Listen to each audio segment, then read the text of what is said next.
Hello, good people. This is Kevin G once again coming to you. This time to talk about this practice which has been going on for centuries, and it's so sad that still happens even to this day and age, known as FGM. So, what is this FGM? FGM is the mutilation of female genital organs, also known as female genital cutting or female circumcision. So this FGM is like a ritual cutting or removal of all of the external female genitals or genitalia. So this female mutilation thing can also be defined as a partial or total removal of the external female genitalia, or even in some cases we can say it is like the injury of the female genital organs, for which it is done for non-medical reasons,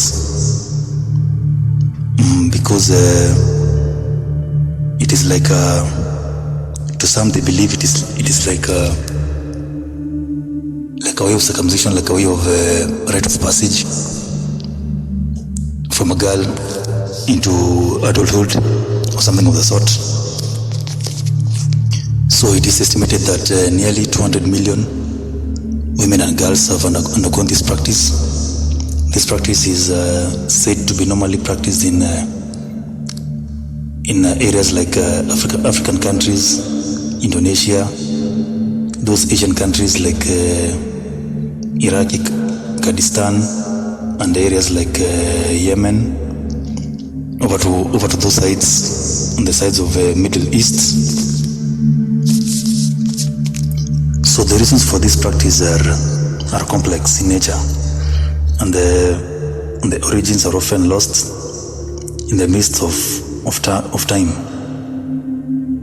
What is clear, however, is that FGM is a manifestation of deeply entrenched gender inequality, a fact which is being recognized by the WHO. So what can be said about the origins of this FGM? What is the clear history of this FGM practice? Although FGM is practiced in some communities in the belief that it is a religious requirement, research shows that FGM predates Islam and even Christianity. Some of the researchers and people who dig deep into the past have traced the practice into the ancient Egypt over to the around 5th century, which is BC, and argue that the geographical distribution of FGM suggests that it originated from the west coast of the Red Sea. These researchers also found that the Egyptian mummies, which were mostly like a symbol of which are being attached with power, show that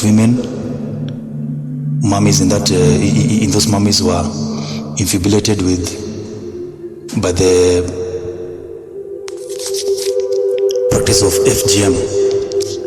A Greek historian and geographer in the 2nd century BC reported that a group along the eastern coast of the Red Sea, they cut their women in Egyptian style, and that another group cut off in infancy with razors the whole portion that others could circumcise. Curiously, today's FGM is normally referred to as pharaonic circumcisions, that is like in the Egyptian culture of system, in Sudan and Sudanese circumcision in Egypt. Researchers have also noticed that there seems to be a certain link between FGM and slavery. Like, for example, a report which was being made in 1609, it said that a group near Mogadishu, which is in Somalia, had a custom to sew up their females, especially young slaves, to make them more prizable when they were being sold to their slave masters. And another report which was being reported by a person known as Brownie in 1799 said that Egyptians practiced female circumcision and infibulation in order to prevent pregnancy in women and slaves. The report also says that Egyptians traded the black south for slaves from dynastic to Byzantine times, and Sudanese slaves were being exported to the Persian Gulf through the Red Sea before the rise of Islam.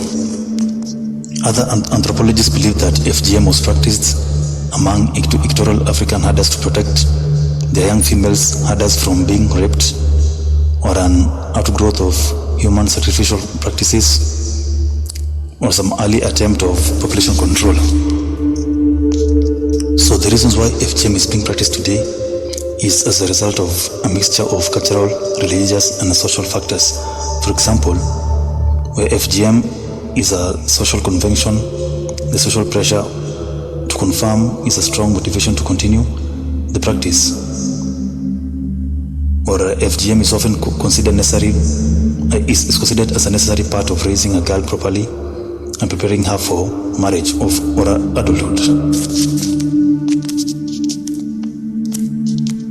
Others believe that FGM motivates what is being considered as a proper sexual behavior for women.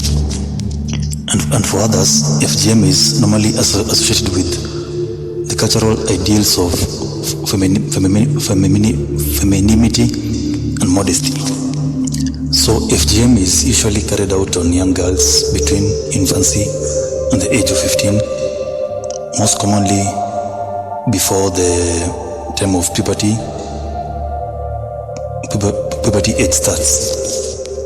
So as I said earlier, FGM is normally practiced in some African countries, in some other Asian countries, like for example the countries like India, Indonesia, Malaysia, and the likes. It is also practiced in the Middle East areas, like countries like the UAE and those areas. Also in some parts of Eastern Europe, in places like Georgia and the likes. In some Southern American countries, in places like Colombia, Ecuador, and the others. And also the report also says that it is also practiced in some Western countries like Australia, Canada, New Zealand, and also the rest. So FGM is highly condemned. It is highly condemned, and it is recognized worldwide as a very serious fundamental violation of human rights of girls and women, because it involves the violation of rights of the children and violation of a person's right to health, security, and physical integrity, the right to be free from torture and cruelty, which is also humane, and it is even considered as degrading, a very degrading treatment. And also the right to life when the procedure results in death. Furthermore, what is most annoying is that girls usually undergo this practice without the informed consent, which also deprives them of the opportunity to make independent decisions about their bodies. So I will not go much into details, but I'll just mention in brief the types of FGM, which are around 3 types. The type 1 is known as the clitoridectomy, which is removing part or all of the clitoris. The type 2 is known as excision, which is removing part or all of the clitoris and the inner labia. The type 3 is a severe one, which is also known as infibulation, or the pharaonic type. Other harmful procedures of the female genitals include pricking, and in some cases piercing. We have seen cases whereby there's some ladies who normally love piercing themselves over into that area.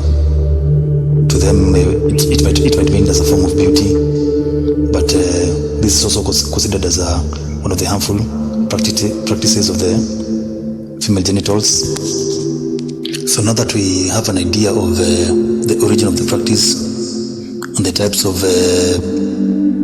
FGM, I'd like us to talk about the health complications which are normally be caused by this FGM. And so what are the health risks of FGM in women? Considering the clumsy and the type of unhygienic conditions under which female genital mutilation is normally performed, complications normally happen and are also numerous and can be classified in forms such as short-term complications, which include hemorrhage. So what is hemorrhage? Hemorrhage is one of the most common complications of FGM, which is caused by excessive bleeding when this practice is being carried out on a female.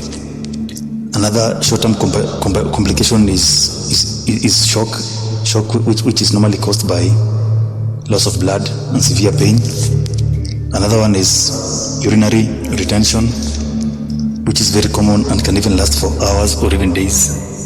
Another one is injury to the adjacent tissues like the urethra, the vagina, the perineum, and even the rectum. It can cause infection, and this infection normally occurs due to the unhygienic kind of nature in which the practice is being carried out.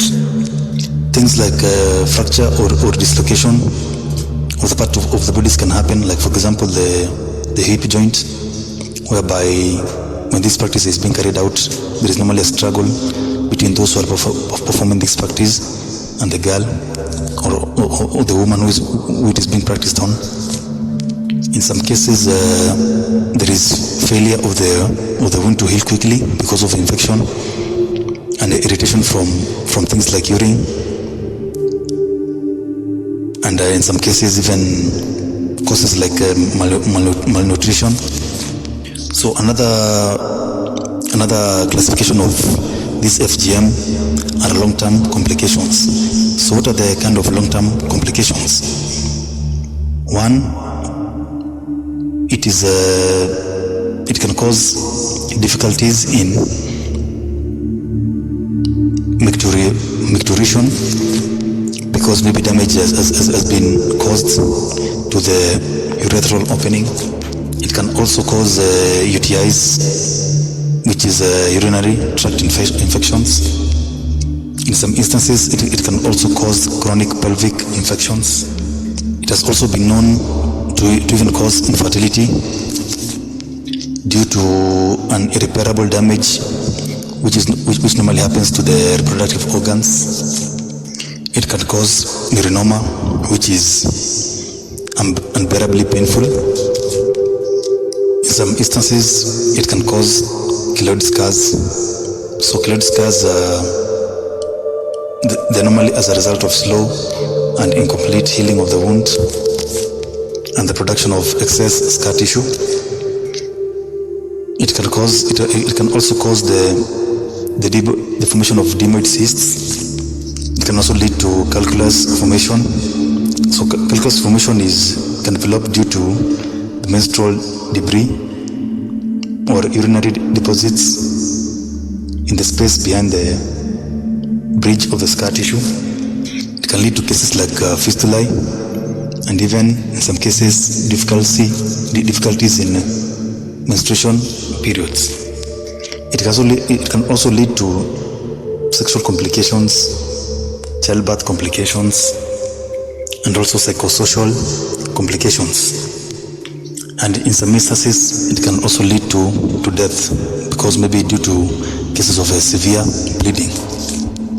So in part short, what am I saying? What I'm saying is FGM is one practice which should be seriously condemned. One practice whereby the perpetrators should be really taken into the justice system and be persecuted for their actions. And everyone everywhere should say no to FGM. because it is crude, it is dangerous, it is wicked and completely unhealthy. FGM is not required by any religion. It is not proposed by any religion, and there is evidently no scientific evidence that women who have been mutilated are more faithful or even better wives than those who have not undergone the procedure. It is very clear that there is no single benefit from this practice of FGM. So the entire globe should totally unite and condemn this practice against our beautiful women, because it is a clear violation of their rights and human rights. So it should be a complete no to FGM, and anyone who practices this, they should stop immediately, apologize to themselves and to the communities, and join the campaign of saying no to the continuing of this practice. Otherwise, thank you so much for listening to this talk. Please like and subscribe and share with others if you find this talk helpful. Otherwise, thank you and God bless.